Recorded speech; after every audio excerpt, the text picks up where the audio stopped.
Saudara, semua orang ingin menabung dan ingin mendapatkan nilai-nilai deposito yang baik. Kata deposito yang saudara tahu sebagai tabungan yang memberikan bunga.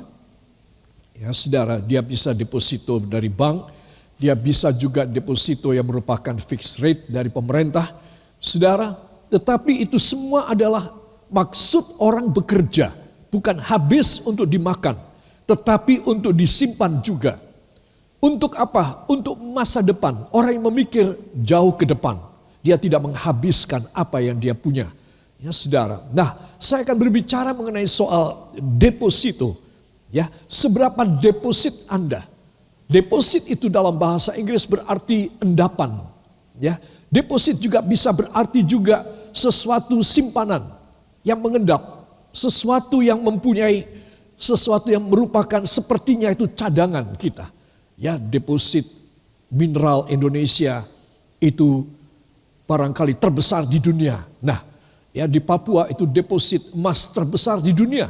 Nah, itu deposit namanya endapan, tabungan, simpanan di bawah lapisan tanah. Saudara, seberapa deposit Anda? Sudah jelas saya tidak berbicara mengenai soal deposit uang. Saudara, uang yang banyak sekalipun tidak membahagiakan orang dan membawa celaka di dalam keluarganya kalau mereka tidak kenal kepada Kristus. Itu sebab deposit yang saya ingin jelaskan di sini adalah yang diminta oleh Tuhan.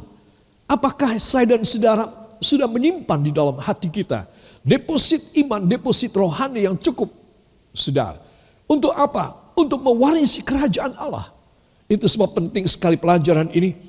Ada dua ayat yang menjadi dasar dari khotbah saya. Yang pertama dari Matius pasal yang ke-13 ayat 11 dan 12 tentang rahasia kerajaan sorga. Saudara, saudara mempunyai, saya mempunyai enggak? Itu rahasia kerajaan sorga dalam hidup kita. Ya saudara. Dan yang kedua dari Matius 25 ayat 26. Yang punya, saudara, dia akan dilimpahi. Tetapi yang tidak punya dihabisin. Tidak disisain sama Tuhan. Bahkan apa yang ada pada dia, dihabisin. Saudara, ini perkataan ancaman dari Tuhan. Ini tidak main-main. Saudara, itu sebab saya merasa bahwa ini adalah sesuatu hal yang sangat penting dalam hidup saya dan hidup Anda. Untuk kita memperhatikannya. Seberapa depositku di hadapan Tuhan. Ya saudara, banyak orang tidak memikirkan lagi soal harta karena terlalu banyak. Tak terhitung. Saudara, tapi kemungkinan dia tidak punya deposit di hadapan Tuhan. Saudara, dia miskin di hadapan Tuhan. Tetapi mungkin juga saya dan Anda bukan orang kaya yang seadanya saja sederhana. Tetapi saudara, kita menyimpan dalam hidup kita deposit ilahi yang besar.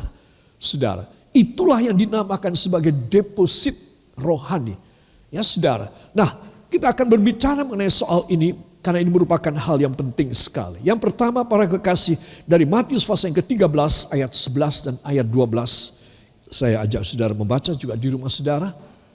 Saudara, supaya iblis mendengar bahwa dari mulut saudara ada perkataan Allah. Ya. Dan ini penting sekali, mengapa saya menganjurkan pada seluruh anak-anak Tuhan kalau membaca Alkitab itu harus disuarakan. Ya saudara, harus dilafalkan. Karena itu merupakan satu show force saudara, ya, unjuk kekuatan Anda kepada iblis, ya. Ayat yang ke-11 dan ayat 12. 1, 2.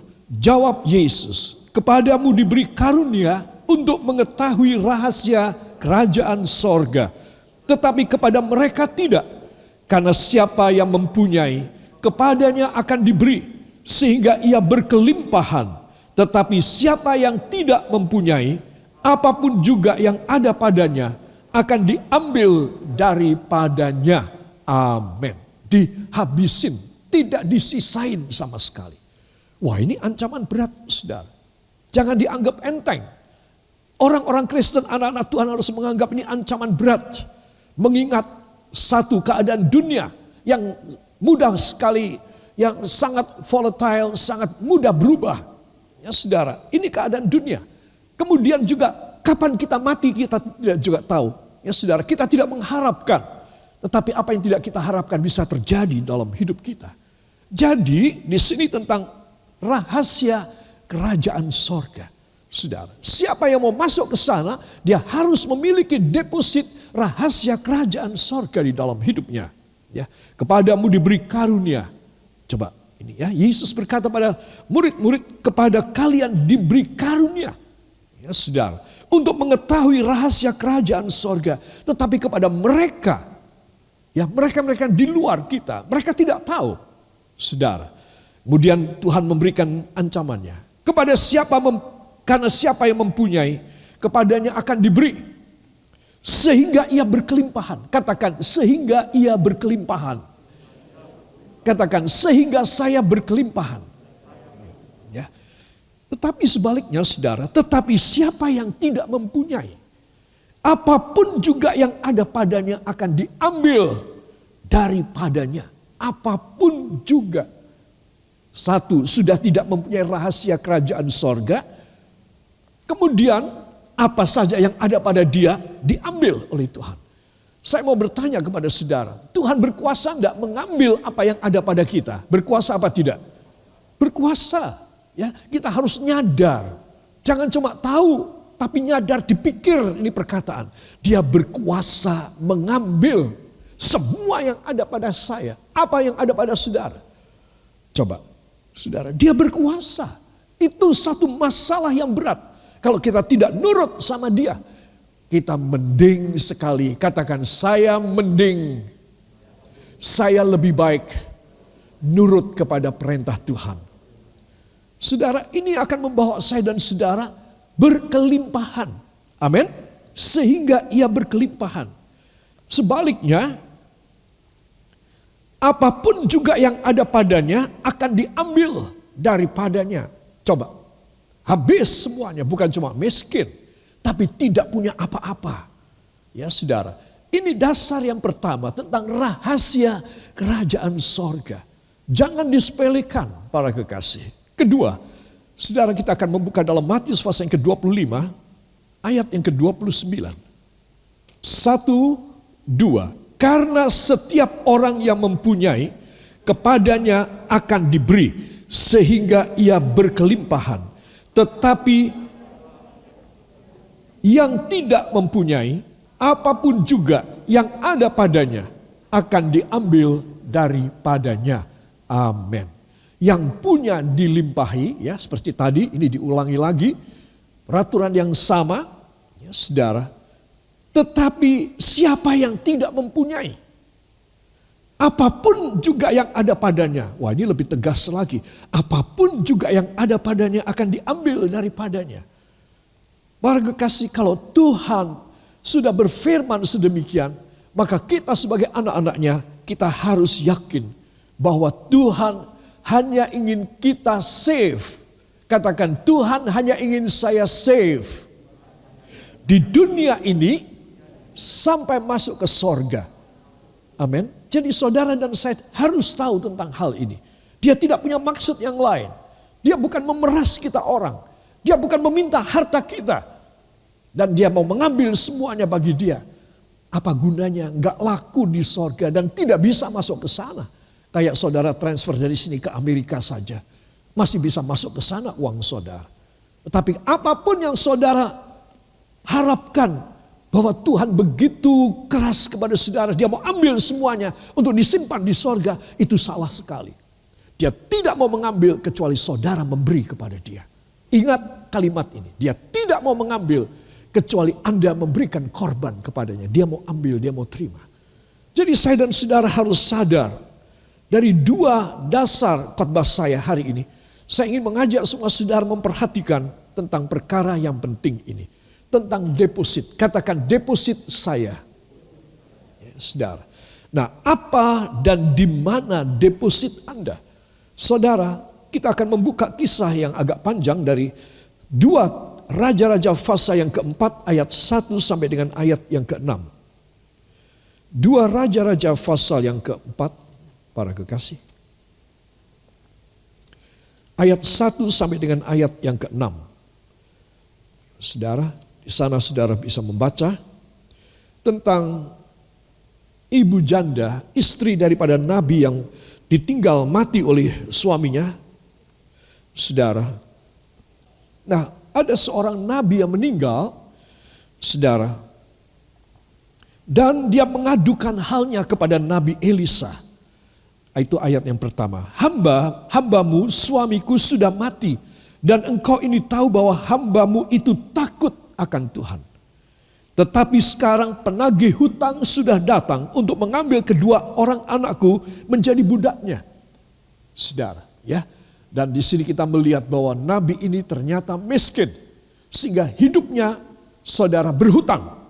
Nah, ketika dia mati, maka para penagih hutang mau mengambil dua anak laki-lakinya menjadi budak. Saudara, jawab Elisa kepadanya, apakah yang dapat ku perbuat bagimu? Saudara, ini adalah rahasia yang saudara jawabnya harus benar. Saya dan saudara harus menanggapinya secara tepat dan baik. Karena Nabi Elisa berkata, apakah yang dapat ku perbuat bagimu? Ya, saudara.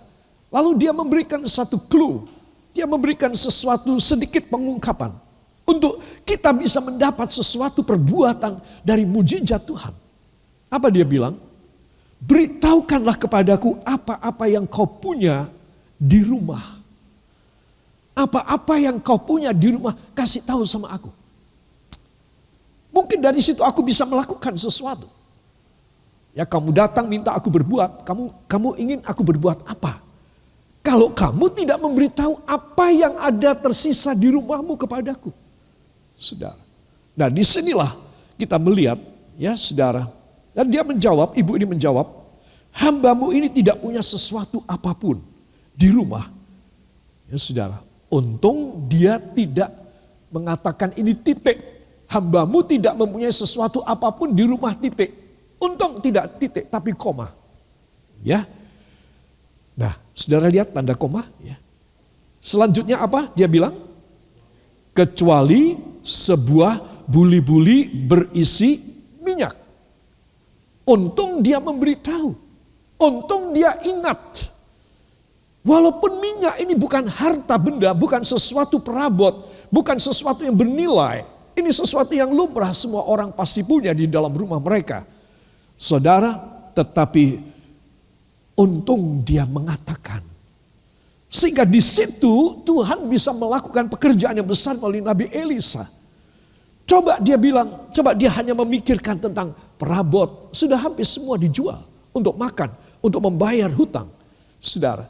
Tetapi untung dia mengatakan tinggal sedikit minyak untuk masak. Saudara, orang zaman dulu tidak ada bumbu masak, tidak ada tepung untuk buat pisang goreng yang enak atau tempe goreng yang enak. Tidak ada. Cuma apa saudara? Cuma tepung dengan ragi diadoni dan kemudian mengembang, kemudian dibakar. Atau kalau dia punya minyak akan digoreng. Sudah. Rasanya tahu sendiri. Sudah. Kayak apa rasanya. Pokoknya isi perut. Begitu saja. Orang zaman dulu hidupnya begitu melarat. Saudara. Dan berbahagia sekali ibu ini. Dia mengingat ada sedikit minyak yang tersisa. Saudara. Dan itu namanya deposit. Pada buli-bulinya ada deposit minyak sedikit. Saudara, mungkin dengan malu-malu hati dia mengatakan ada minyak sedikit di rumah. Saudara, ditangkap oleh Nabi Elisa. Bagus. Kamu pergi pinjam pada tetangga-tetangga. Kali ini jangan pinjam uang ya. Kali ini pinjam bejana-bejana. Sebanyak-banyaknya, jangan sedikit. Jangan apa? Jangan sedikit. Berarti apa? Yang banyak. Masukkan dalam rumahmu, tutup pintu di belakangmu. Dan kamu bersama dua anakmu tuangkan minyak yang sedikit ini ke dalam bejana satu demi satu. Kalau sudah penuh, singkirkan dan kamu pergi kepada bejana yang lain. Isi semua yang kamu pinjam sampai penuh. Jual untuk bayar hutang supaya anakmu tidak dibeselah, anakmu tidak disita dan sisanya untuk hidup kalian bertiga. Coba. Saudara, saya mau tanya lebih dulu sebelum saya lanjut ya.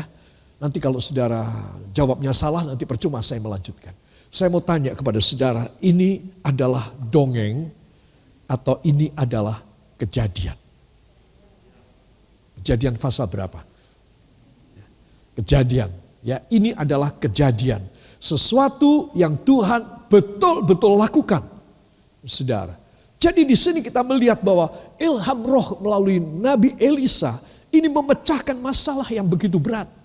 Saya mau tanya sekarang, berapakah harga seorang anak laki-laki? Mahal atau murah?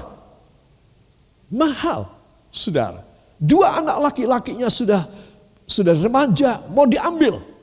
Saudara, bayangkan, saudara, kayak apa? Tetapi itu ditebus dengan sedikit deposit.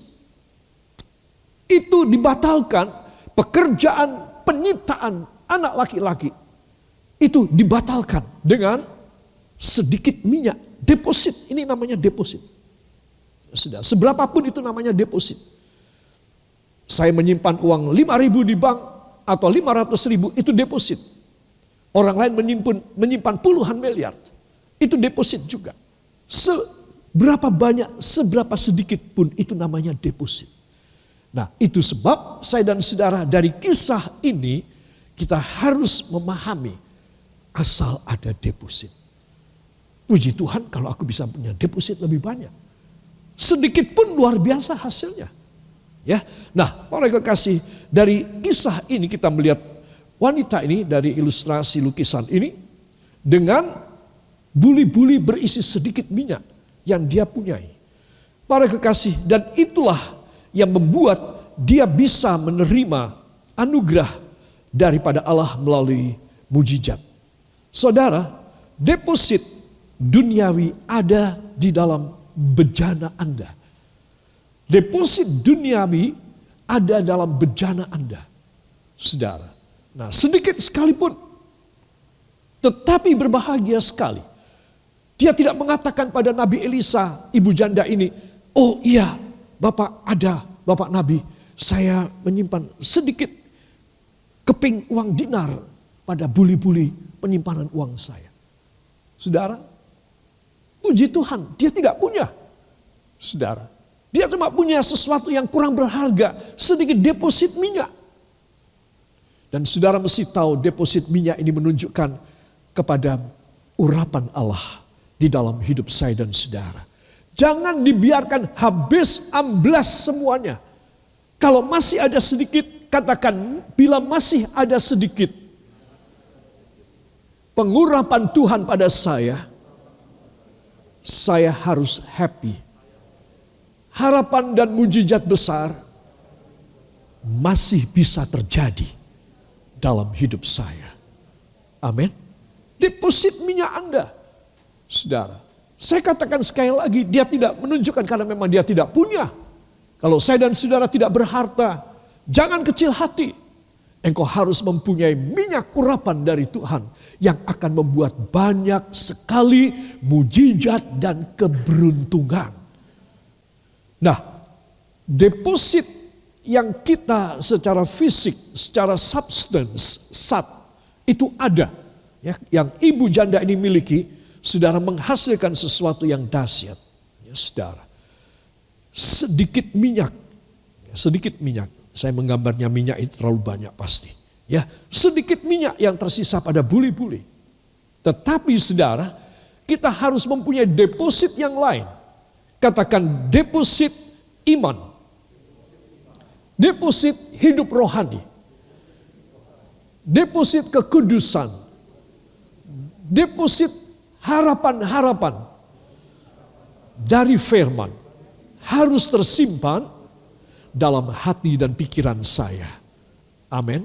Nah, ada deposit yang lain yang kita akan bicarakan, yaitu yang tersimpan di dalam hati kita, saudara.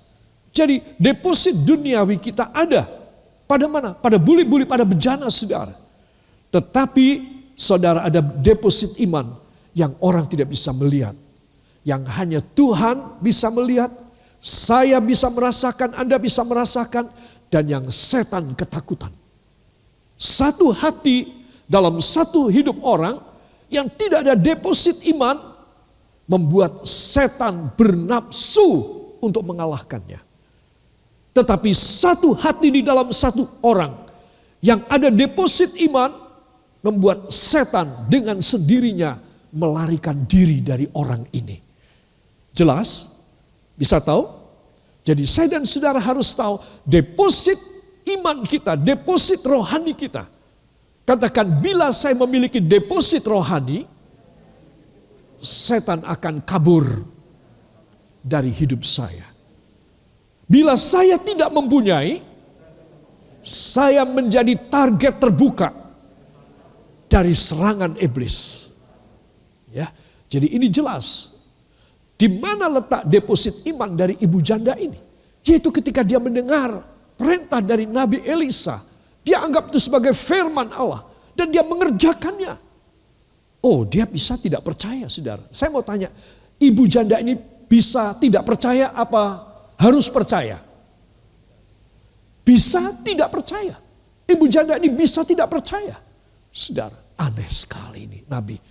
Dia ngeluarin dari kasnya, dari kantongnya dia, dari bungkusan kain kantongnya dia, pasti ada uang di sana, kasih sama aku. Malah aku disuruh pinjam lagi. Orang-orang sudah aku pinjamin uang, mana mereka mau meminjamkan bejana mereka? Apa mereka tidak khawatir aku akan jual untuk hidupku? Saudara, semua katakan bersama saya, tetapi bila saya mengerjakan atas perintah Tuhan, semua orang akan menurut. Amin.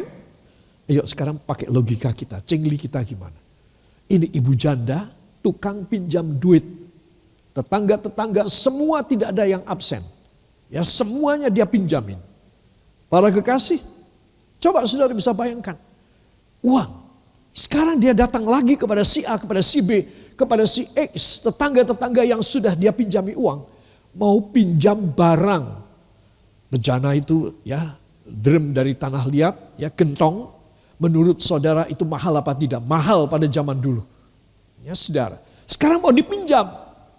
Orang yang sama yang uangnya belum dikembaliin sama ibu janda ini, menurut saudara relakah mereka kasih pinjam gentong mereka kepada ibu janda? Tidak rela, menurut saya tidak rela. Mereka akan menolak, bayar dulu utangmu. Kalau sudah bayar tak pinjami. Betul apa tidak? Itu jawaban yang telak, sangat menyakitkan bagi ibu janda. Tetapi, semua katakan tetapi. Bila saya taat pada perintah Tuhan, apapun yang aneh, yang mustahil, yang akan saya kerjakan, Tuhan akan membuat orang yang bersangkutan taat kepada saya. Amin. Itu yang terjadi. Itu yang terjadi. Dan ibu ini hebat sekali, dia punya deposit iman. Dia tidak ragu. Sekarang aku harus berani bertindak. Nabi sudah bilang begini. Dia tanya, di rumahku ada apa? Wah, puji Tuhan, aku ingat ada minyak sedikit. Dan dengan minyak ini Nabi akan berbuat mujizat. Aku belum pinjam bejananya, aku belum melakukan menuang sisa dari buli-buli itu minyak. Aku sudah diberitahu hasilnya. Semua orang yang percaya kepada firman Tuhan sudah tahu apa hasilnya. Apa yang akan dia lakukan atas perintah Tuhan, dia sudah tahu apa hasilnya. Ya apa tidak? Saya sangat tahu. Anda pasti tahu. Kalau saudara melakukan sesuatu, saudara begitu percaya pada firman Allah, engkau pasti sudah tahu hasilnya sebelum engkau melakukan. Katakan, sebelum saya melakukan, sekalipun saya sudah tahu hasilnya. Yang percaya, beri tepuk tangan bagi dia. Bila saudara berkorban, bila saudara mengembalikan persepuluhan, engkau sudah tahu hasilnya. Dari mana engkau tahu? Dari firman Tuhan. Bahwa Tuhan akan melimpahkan, akan membuka pintu-pintu dan jendela-jendela sorga dan mencurahkan ke atasmu berkat yang luar biasa. Engkau sudah tahu hasilnya sebelum engkau melakukan. Itu namanya deposit iman. Katakan, itu namanya deposit iman. Saya harus hidup dengan deposit iman saya. Supaya berkelimpahan, berkemenangan. Amin.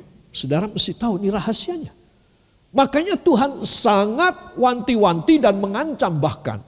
Kalau kamu tidak mempunyainya, rahasia kerajaan sorga ini tak habisin tanpa sisa. Coba. Tadi saudara sudah jawab loh, bahwa Tuhan berkuasa loh. Jangan dicabut omongan saudara. Dia berkuasa sekali. Dia mengambil semua apa yang dia mau. Dia memberi kepada kita semua apa yang dia inginkan. Katakan, ini luar biasa. Jadi saudara dan saya harus nyadar pada saat ini. Tidak ada yang lebih berkuasa dari firman. Jadi kalau Anda dan saya punya sedikit minyak, saudara, kita harus dengan iman kita, deposit iman kita, sedikit minyak ini harus bisa terjadi. Sebelum itu kita lakukan pun kita sudah tahu hasilnya. Amin. Ya, itu sebab menjadi anak Tuhan berbahagia. Katakan, menjadi anak Tuhan yang mengerti firman, mempunyai deposit iman dan deposit minyak sangat membahagiakan. Beri kemuliaan yang baik bagi dia. Haleluya. Saudara, dan ini yang terjadi. Setiap kali saudara melakukan, ini yang terjadi. Ketaatan kepada kehendak dan perintah Tuhan. Kalau kita taat pada kehendak dan perintahnya, semua yang dia janjikan, bahkan sebelum kita melakukan sudah tahu lebih dulu. Ya, gak aneh, tidak aneh. Karena ini sudah kita baca, kita sudah dengar. Saudara, kita sudah renungkan. Pasti terjadi. Aku gak boleh kehabisan deposit iman. Aku harus mempunyai. Saudara, we have to give our life with our deposit, everything that we have, and we surrender to God. What's our deposit? Our deposit is our faith, our faithfulness also, our holiness life, and also whatever we take all the promises of God in our life. Each one of every promise will get the result when we do it. Even though before we do something, what the God commandment to us, we just know and we can know already from the words of God that we can get so many reasons and fruitful for everything that we do according to the words of God. Jadi saya dan saudara harus simpan ini, deposit dalam hidup kita. Tambahi lagi. Ya, sehingga yang minim sekalipun yang dimiliki oleh ibu janda, ya saudara, saya yakin saudara mempunyai lebih banyak. Saya mempunyai lebih banyak. Marilah kita semua mohon kepada Tuhan supaya kepada kita dikaruniakan kekudusan Allah, ketaatan, ketundukan kita, tunduk pada pikiran Kristus. Maka hidup pasti safe. Apa yang saya dan Anda inginkan, Dia bahkan memberi jauh lebih bagus, lebih sempurna, karena Dia berkuasa. Katakan, kuasa Tuhan yang mau diberikan kepada saya akan membuat saya terheran-heran. Itu sebab saya harus tundukkan pikiran saya kepada Kristus. Saya harus disucikan melalui perjamuan kudus. Amin.